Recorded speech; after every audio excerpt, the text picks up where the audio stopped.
Hello everyone, welcome back to Start Smart Learning where success begins. मैं हूं चंदानी दे आपके साथ। आज हम डिस्कस करेंगे 23 जून 2020 के करंट अफेयर्स, जिसमें हमारे मेन सोर्स है PIB, AIR, द हिंदू। चलिए शुरू करते हैं। आज के हेडलाइंस जो हम कवर करेंगे आज के इस सेशन में वो है India and China arrive at a mutual consensus to disengage from all area of Eastern Ladakh, says Army.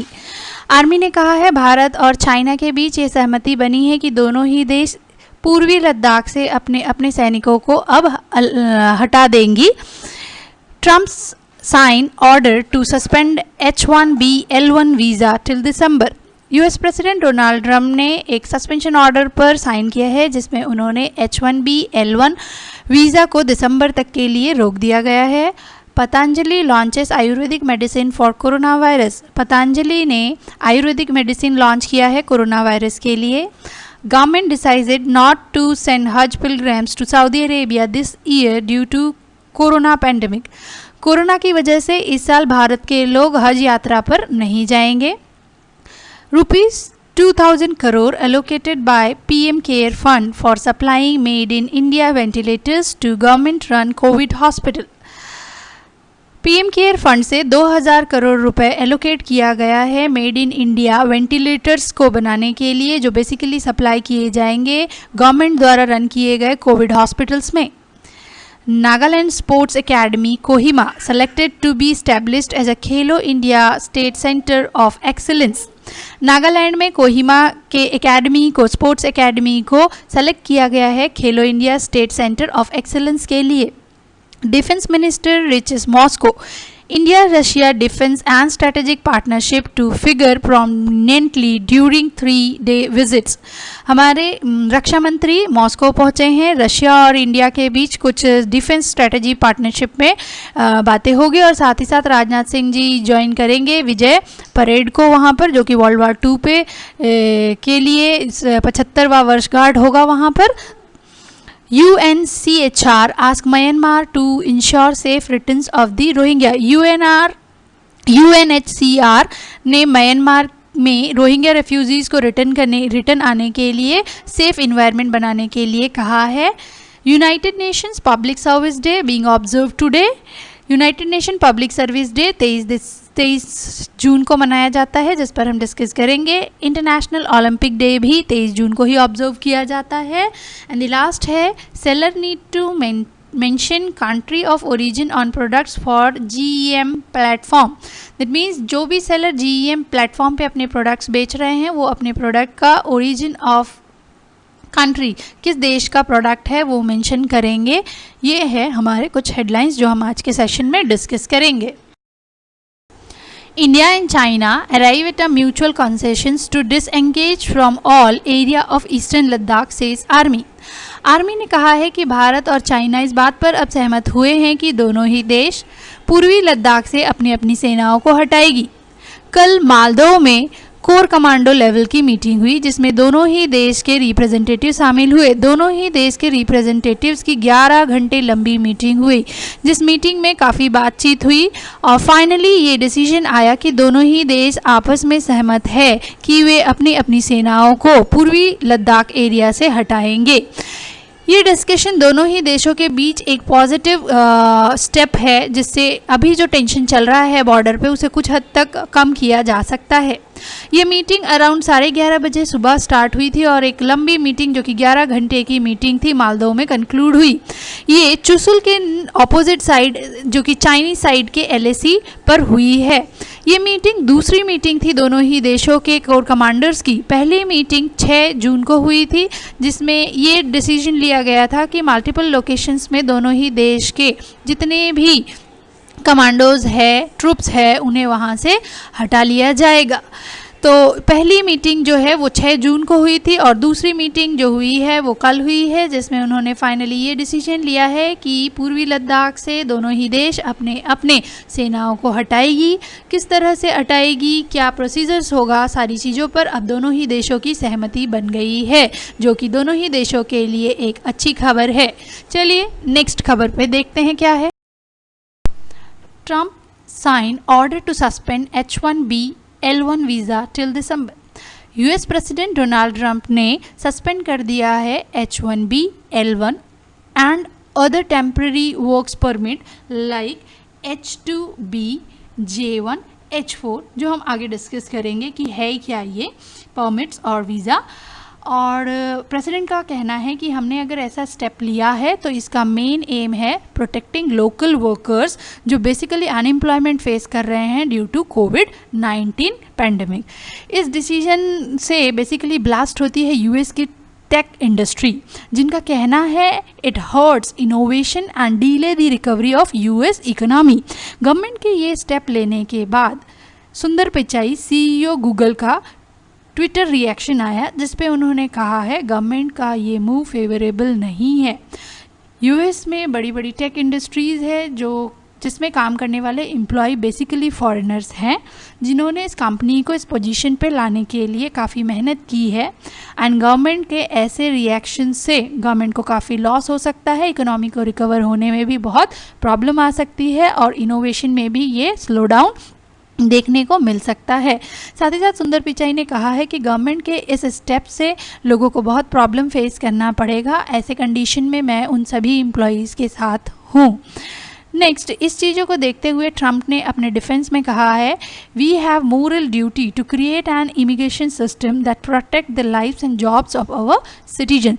साथ ही साथ उन्होंने ये भी डिक्लेयर किया है कि ये ऑर्डर 24 जून से इफेक्टिव होगा और 31 दिसंबर तक वैलिड रहेगा। ट्रंप ने ये क्लियरली कहा है कि फरवरी से लेकर अप्रैल 2020 पे more than 220 million US state workers अपना जॉब खो चुके हैं की इंडस्ट्री से, और अब ये की इंडस्ट्री करेंटली रिक्वेस्ट कर रही है कि H-1B L-1 वर्कर्स की पोजीशन को इमीडिएटली फिल किया जाए ताकि जो इकोनॉमिक स्लो डाउन है उसे कवर अप किया जा सकता है। इधर मई मंथ में भी जो अनएम्प्लॉयमेंट रेट है यंग अमेरिकन्स का वो भी बहुत ज़्यादा बढ़ चुका है, जो कि basically non immigrant visa applicant job seekers है यंग पीपल्स, वो भी बहुत हाई रेट पर है, जो कि 29.9% 16 to 19 year young Americans face कर रहे हैं। वहीं 23.2% for 20 to 24 year old age group basically face कर रहा है। इसके साथ साथ प्रेसिडेंट ने ये भी क्लियर कर दिया है कि ऐसे वर्कर जो basically food chain, food processing, medical and emergency sectors पे काम कर रहे हैं, उनके लिए ये कंडीशन लागू नहीं होती है।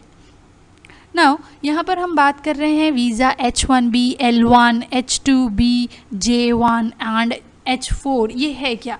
बेसिकली H-1B वो प्रोफेशनल्स लोगों को दिया जाता है जो किसी फर्म में सॉफ्टवेयर इंजीनियर है, डॉक्टर है, एक्सेट्रा है, तो उनको ये वीज़ा दिया जाता है। जबकि L-1 जो है वो इंटर कंपनी ट्रांसफ़र की कंडीशन में इशू किया जाता है या परमिट किया जाता है। And other temporary work permits में अगर हम देखें तो L-1 जो है बेसिकली J-1 जो है बेसिकली ये बाहर के लोग जब यूएस में आना जाना चाहते हैं, जैसे किसी के पेरेंट्स हो गए, किसी के रिलेटिव्स हो गए या किसी के फ्रेंड्स हो गए, तो उस कंडीशन में J-1 वीज़ा इशू किया जाता है।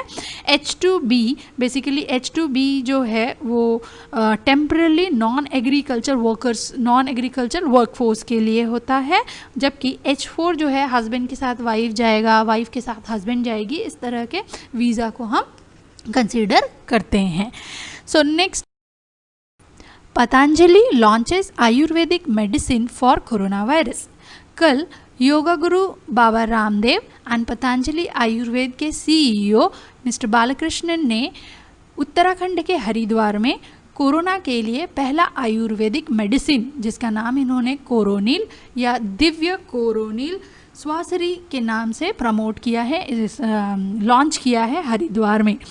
रामदेव बाबा का लॉन्चिंग के टाइम पे ये कहना था कि ये first Ayurvedic clinically controlled, research evident and trial based medicine for covid patients के लिए है। साथ ही साथ उन्होंने ये भी कहा है कि ये टेस्टिंग, ये क्लिनिकल टेस्टिंग उन्होंने टोटल 280 लोगों पर आजमाया है, जो कि बेसिकली दिल्ली, इंदौर एंड राजस्थान में टेस्ट किया गया है। इस टेस्ट में उन्होंने ये पाया है कि अगर उन्होंने जितने भी टोटल टेस्टिंग की है 3 दिन के अंदर 69% लोग जो कि कोरोना पॉजिटिव पाए गए थे कंप्लीटली रिकवर्ड हुए हैं, जबकि 7 डेज़ के अंदर 100% लोगों ने रिकवरी की है। ये रामदेव बाबा का कहना है।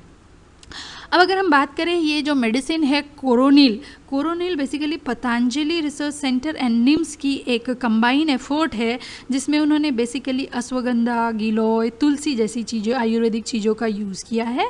ये कोरोनिल बेसिकली एक किट है जिसके अंदर इन्होंने, जैसे आप इमेज में देख सकते हैं, 3 बॉक्सेस आपको दिख रही होगी। इसमें लेफ्ट हैंड साइड से अगर हम देखें तो लेफ्ट हैंड वाला कुछ अनु ऑयल है इनका, और उसके बाद है कोरोनिल की टैबलेट, और उसके बाद इन्होंने स्वसारी करके कुछ बनाया है, वो इन्होंने यहाँ पर दिखाया है। इन्होंने ये भी प्रेस्क्राइब किया है कि अगर कोई कोविड पेशेंट जो 15 to 80 ईयर्स के बीच का है तो वो दिन में 2 बार एटलीस्ट मॉर्निंग और इवनिंग में 2 टैबलेट्स ले सकते हैं।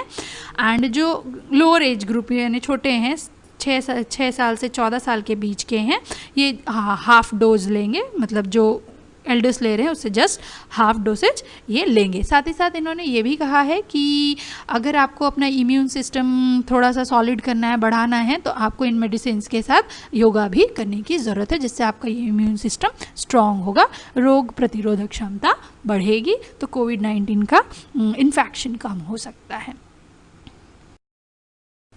Government decided not to send Hajj pilgrims to Saudi Arabia this year due to Corona pandemic. Bharat सरकार ने ये डिसीजन लिया है कि कोरोना के चलते इस साल भारत के मुस्लिम हज के लिए सऊदी अरेबिया के लिए नहीं जाएंगे। Minority affair minister Mukhtar Abbas Naqvi को यूनाइटेड किंगडम के हज एवं उमराव मिनिस्ट्री से फ़ोन कॉल के थ्रू ये बात हुई है, और वहाँ के डॉक्टर मोहम्मद शाहिल बिन तैयार बिनतन ने सजेस्ट किया है कि इस वर्ष वो इंडियंस को हज के लिए ना भेजे, जिसका मेन कारण पूरा एंटायर वर्ल्ड जो पेंडेमिक चैलेंज को झेल रहा है, सेम चीज़ों से यूएई भी अफेक्टेड है। तो इस चीज़ों का ध्यान रखते हुए वो इस बात का ध्यान रखें कि इस वर्ष हज के लिए भारतीयों को यूएई ना भेजा जाए। मिस्टर नकवी का कहना है टोटल 2,13,000 एप्लीकेशन 2020 की हज यात्रा के लिए मिनिस्ट्री को मिला है। उनका कहना है तुरंत ही ये प्रोसीजर स्टार्ट किया जाए कि हज के लिए आए हुए एप्लीकेशन फ़ीस को रिफ़ंड करे बिना किसी डिडक्शन के, और ये रिफ़ंड जो है वो डीबीटी के माध्यम से डायरेक्ट एप्लीकेंट के खाते में जमा कर दिया जाएगा। मिस्टर नकवी ने यह भी कहा है कि टोटल 2 लाख इंडियन मुस्लिम्स ने लास्ट ईयर हज गए थे, और इसमें से 50% वुमेंस है, जिसमें से टोटल 2040 वुमेंस ने हज परफॉर्म किया है, जब से एनडीए गवर्नमेंट ने ये इंश्योर किया है कि Muslim women without male counterpart के 2018 से ही हज यात्रा पे जा सकती है। मतलब मुस्लिम वुमेन्स की संख्या में बढ़ोतरी हुई है हज जाने में।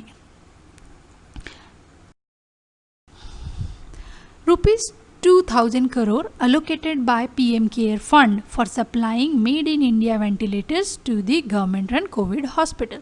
So PM Care Fund से फंड ट्रस्ट से टोटल 2,000 करोड़ रुपए का एलोकेशन वेंटिलेटर्स के बनाने के लिए एलोकेट किया गया है। ये वेंटिलेटर पूरी तरीके से मेड इन इंडिया होंगे। इन वेंटिलेटर को basically government run covid hospitals में all the state and union territory में डिस्ट्रीब्यूट किया जाएगा।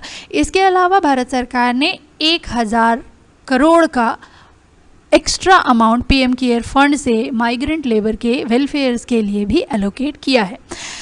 टोटल 50,000 वेंटिलेटर्स बनाए जाएंगे।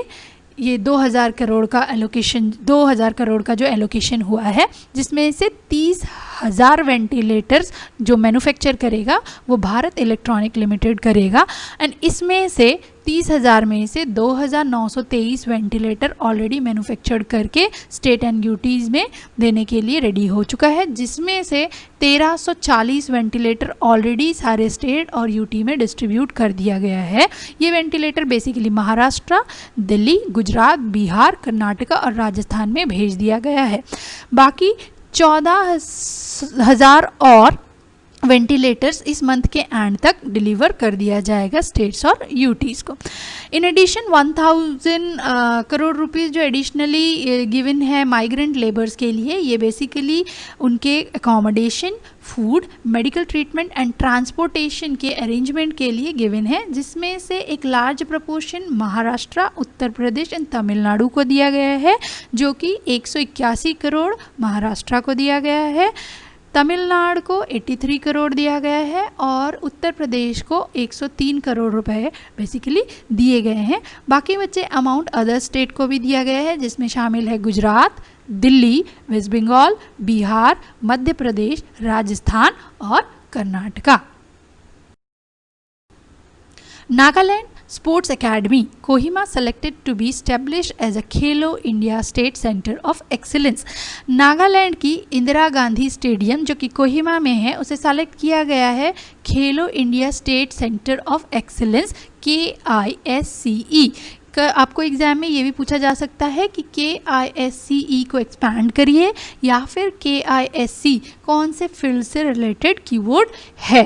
तो कोहिमा में इंदिरा गांधी स्टेडियम को बेसिकली सेलेक्ट किया गया है Khelo India state centre of excellence को स्टैब्लिश करने के लिए। एक प्रेस रिलीज में नागालैंड के youth resource and sports minister जो है जेल नैखा ने कहा है कि ये एक हिस्टोरिक एंड डिफाइनिंग मूवमेंट है नागालैंड के पीपल के लिए। इसके लिए मैं धन्यवाद देता हूँ प्राइम मिनिस्टर को, यूनियन स्पोर्ट मिनिस्टर को और chief minister of the state को, जिनके इन एफर्ट और अपॉर्चुनिटीज़ को हम आगे एज अ अपॉर्चुनिटी बहुत अच्छी तरह से यूटिलाइज करने के लिए कोशिश करेंगे। इन्होंने ये भी कहा है कि इस अपॉर्चुनिटी का हम प्रॉपर यूटिलाइजेशन करते हुए फ्यूचर में पॉजिटिव रिजल्ट देने की पूरी कोशिश करेंगे।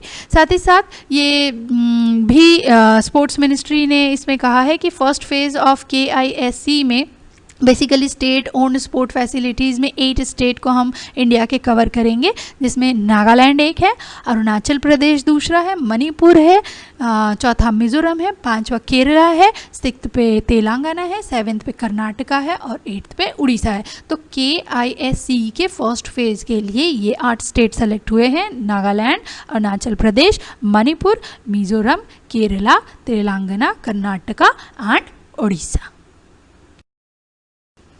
Defense Minister reaches Moscow. Indo-Russia Defense and Strategic Partnership to figure prominently during 3-day visit. Bharat के defence minister Rajnath Singh Moscow पहुंचे हैं कल इवनिंग में। ये उनका 3 दिन का रशिया दौरा है। इस दौरे में डिफेंस मिनिस्टर जैसे ही डिफेंस मिनिस्ट्री के ऑफिस पहुंचे, वहां से मिस्टर सिंह ने तुरंत ट्वीट करके बताया है कि वहां के major general Kosenko Vasily Alexandrovich and Indian ambassador to Russia doctor B Venkatesh Varma ने उन्हें रिसीव किया है। During this visit mister Singh basically वहाँ पर बात करेंगे भारत की रक्षा एवं रणनीति भागीदारी को मजबूत बनाने के लिए, और साथ ही साथ वहाँ के विजय दिवस में या विक्ट्री डे के परेड में 75वें एनिवर्सरी है वर्ल्ड वार 2 का विक्ट्री डे का, जिसके लिए वो मॉस्को पहुँचे हैं। The victory parade will be held tomorrow, मतलब 24 तारीख को विक्ट्री हेल्ड होगा, जो कि 75वां एनिवर्सरी है सेकेंड वर्ल्ड वार का, जिसमें रशिया की जीत हुई थी और रशिया को साथ देने वाले सभी देशों को भी वहां पर बुलाया गया है। रशिया के defence minister Sergei Shoigu has invited mister Singh to the victory parade. उनके इन्विटेशन पर ही हमारे रक्षा मंत्री वहाँ पहुँचे हैं। साथ ही साथ वो इस 3 दिन के विजिट में डिफेंस और उससे रिलेटेड स्ट्रेटेजिक पार्टनरशिप में जोर डालेंगे और दोनों देशों के बीच अच्छे संबंध को और प्रगाढ़ करने की कोशिश करेंगे। एक्चुअली ये विजय दिवस परेड का जो प्रोग्राम था ये होना था 9 मई को, लेकिन कोविड-19 की वजह से इसे डिले किया गया और फिर ये अब 24 जून को सेलिब्रेट कर रहे हैं। इसके अलावा भारत के तीनों सेनाओं से total 75 Indian military contingent Russia Moscow पहुंचे हैं विजय दिवस में परेड में शामिल होने के लिए, जिसमें रशिया के कंटिंजेंट होंगे एंड अदर इनवाइटेड कंटिंजेंट भी होंगे। मार्च पास्ट में इंडिया से मेजर रैंक्स के ऑफिसर इंडिया को रिप्रेजेंट करेंगे, जो basically Sikh light infantry regiment के होंगे, जिन्होंने वर्ल्ड वार 2 में काफ़ी अपनी योगदान दी है। UNHCR ask Myanmar to ensure safe return of Rohingyas.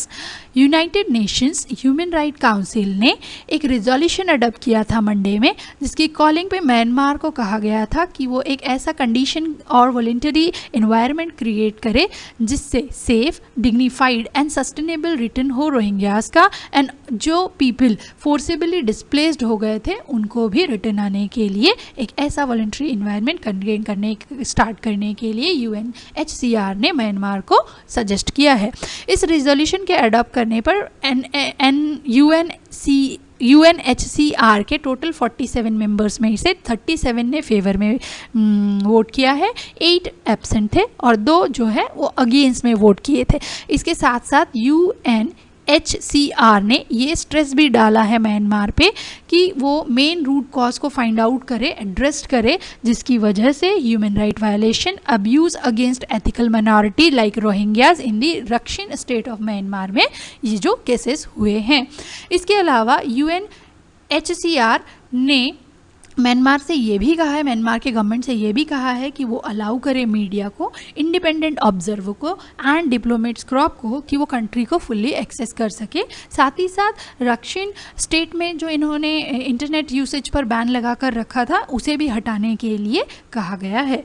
इस रिजोल्यूशन में UNHCR ने बांग्लादेश को काफ़ी सराहा है, उसको कहा है उनके रोहिंग्यास को शरण रखने के लिए, जो कि बेसिकली म्यांमार से ड्रॉप ऑफ वायलेंस और ह्यूमन राइट के वायलेशन की वजह से भागकर बांग्लादेश पहुंचे थे, उनके लिए ये जो सॉफ्ट कॉर्नर बांग्लादेशियों ने दिया, उनको रहने की जगह दी, एकोमोडेट किया रोहिंग्यास को, इसके लिए उन्होंने बांग्लादेश के बहुत बहुत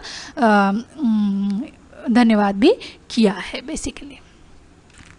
now United Nations public service day being observe today, that means 23 जून को हर साल United Nations public service commission day celebrate या ऑब्जर्व किया जाता है। ये बेसिकली क्यों किया जाता है? पब्लिक सर्वेंट जो है उनका कंट्रीब्यूशन जो सोसाइटी के लिए होता है उसे हाईलाइट करने के लिए ही ये ऑर्गेनाइज किया जाता है। बेसिकली UNPSD जो है वो इस साल कोविड-19 की वजह से वर्चुअली, मतलब इंटरनेट के थ्रू ही परफॉर्म किया गया है, और इसमें उन लोगों को बेसिकली हाईलाइट किया गया है जो कि ऐसे पब्लिक सर्वेंट हैं जो कि फ्रंट लाइन में कोविड-19 के लिए काम कर रहे हैं। इसके लिए UNP वालों ने अवार्ड भी रखा था, जिस अवार्ड को डिस्ट्रीब्यूट इसी दिन किया गया 23 जून को ही, और इसमें बेसिकली जो इंस्टीट्यूशन है, public institution of Bangladesh, Botswana, Brazil, Mexico, Portugal, Korea and Spain को ये जो है UNPSA अवार्ड 2020 से सराहा गया। बेसिकली ये जो UNPSD है ये UN ने डेजिग्नेट किया था 20 दिसंबर 2022। ये बस आपको ध्यान रखना है कि United Nations public service day जो डेजिग्नेट हुआ है UN के थ्रू, वो बेसिकली 20 दिसंबर 2002 से ही इफेक्ट में आया है। Okay, international olympic day being observe today. So 23 जून को इंटरनेशनल ओलंपिक डे भी हम ऑब्जर्व करते हैं। बेसिकली इसका मेन एम हाईलाइट क्या होता है? ओलंपिक्स के आइडिया को और स्पोर्ट्स को अराउंड द ग्लोब एक्सपैंड करने या प्रमोट करने के लिए सेलिब्रेट किया जाता है। तो सबसे पहला जो सेलिब्रेशन हुआ था इंटरनेशनल ओलंपिक डे का, ये हुआ था 23 जून 1948 में। इन 1948 में सेम डे पे इंटरनेशनल ओलंपिक कमीशन का भी फाउंडेशन डे माना जाता है। वैसे ओलंपिक डे 2020 जो है इस साल सेलिब्रेट हो रहा है virtually, creating world's largest 24 hour first digital Olympic workout, मतलब 24 घंटे का सेलिब्रेशन होगा डिजिटली, जिसमें अलग अलग कंट्री के अलग अलग एथलीट, जैसे इंडिया से है PV सिंधु, विनेश फोगाट एक्सेट्रा, ये अपना परफॉर्म देंगे, वर्कआउट करेंगे घर से ही, जो कि ऑनलाइन होगा। अब अगर बात की जाए इस साल के ओलंपिक के थीम क्या है, तो थीम है हमारा इस साल के ओलंपिक डे का मूव, लर्न एंड डिस्कवर। अभी ओलंपिक एसोसिएशन के प्रेसिडेंट, IOC के प्रेसिडेंट है थॉमस बैच, और ओलंपिक का हेडक्वार्टर है लाउसेने, स्विट्जरलैंड में। Next, seller need to mention country of origin on the products for GEM platform. तो सबसे पहले हम ये समझते हैं कि ये GEM प्लेटफॉर्म है क्या। GEM प्लेटफॉर्म का फुल फॉर्म है गवर्नमेंट ई मार्केट प्लेस। मतलब गवर्नमेंट जो भी प्रोक्योरमेंट परचेस या करती है उसके लिए उन्होंने एक पोर्टल बना दिया। लेट्स सपोज गवर्नमेंट को चेयर चाहिए, कंप्यूटर चाहिए, एसी चाहिए, फ़ैन चाहिए, कोई इक्विपमेंट चाहिए, तो पहले क्या होता था कि गवर्नमेंट के ही कोई एम्प्लॉय होते थे जो जाकर कहीं से परचेस करके ले आते थे एंड बिलिंग्स को बढ़ाकर, जैसे कोई चेयर परचेस किया 500 का दिखा देते थे 800 का, कोई कंप्यूटर परचेस किया 20,000 का दिखा देते थे 40,000 का। तो ये सब जो घोटाले और जो गड़बड़ी हो रही थी उस पर ट्रांसपेरेंसी लाने के लिए गवर्नमेंट ऑफ इंडिया ने basically GEM government electronic market place बनाया है, जिसमें कोई भी वेंडर, कोई भी सेलर अपना सामान रजिस्टर कर सकता है। आप चाहे तो आप कर सकते हैं, हम चाहे तो हम कर सकते हैं। अपना सामान वहाँ पर रजिस्टर करना है। वहाँ पर अलग अलग कैटेगरीज है, इलेक्ट्रॉनिक्स की अलग है, स्टेशनरी की अलग है, कार मोटर व्हीकल्स की अलग है। तो अलग अलग सेक्शन में आप जाकर अपने प्रोडक्ट का डिस्क्रिप्शन और अपना बिडिंग प्राइस वहाँ पर अपना प्राइस डाल सकते हैं।